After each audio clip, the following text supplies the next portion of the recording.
Round 15 of the VFL, the grandstand team went to the Trevor Barker Beach Oval in Sandy for the clash between Sandringham and the Northern Bullants. David Rees-Jones, on paper, it was a very vital clash for both teams, but it turned out to be just about as lopsided as you can imagine.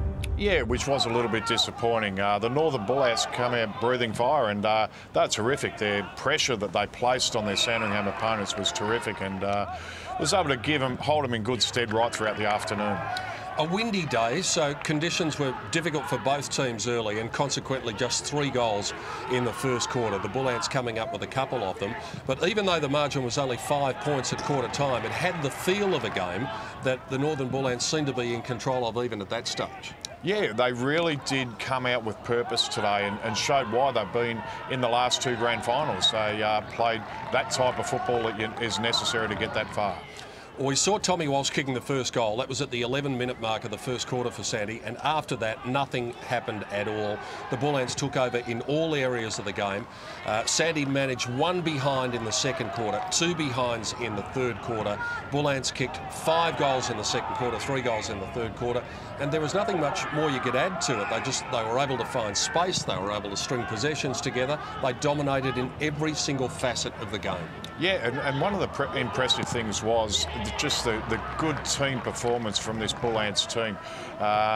Whenever they had the chance to put their nose over the ball or put a tackle on or chase or smother, they did it. And plus, they also worked hard in their running as well. They just outran Sandringham for the duration of the day. There's young Tyson Thomas, who kicked 4 goals on the day and was a very, very good player. And but they had good players and winners all over the ground. And the one good thing too was that they got a good spread from the Carlton-listed players and the VFL-listed players, the likes of McCorkle and Meese, who did really well.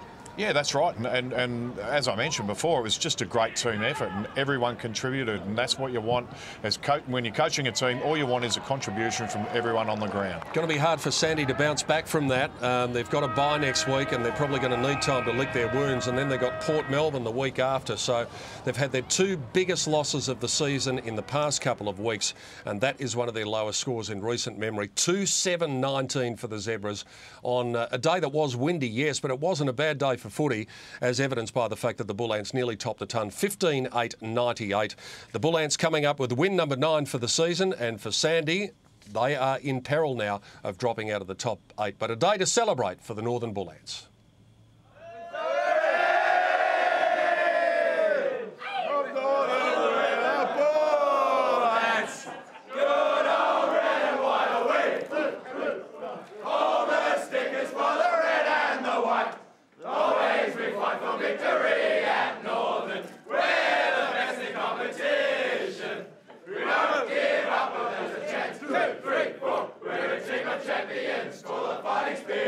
That's why they call it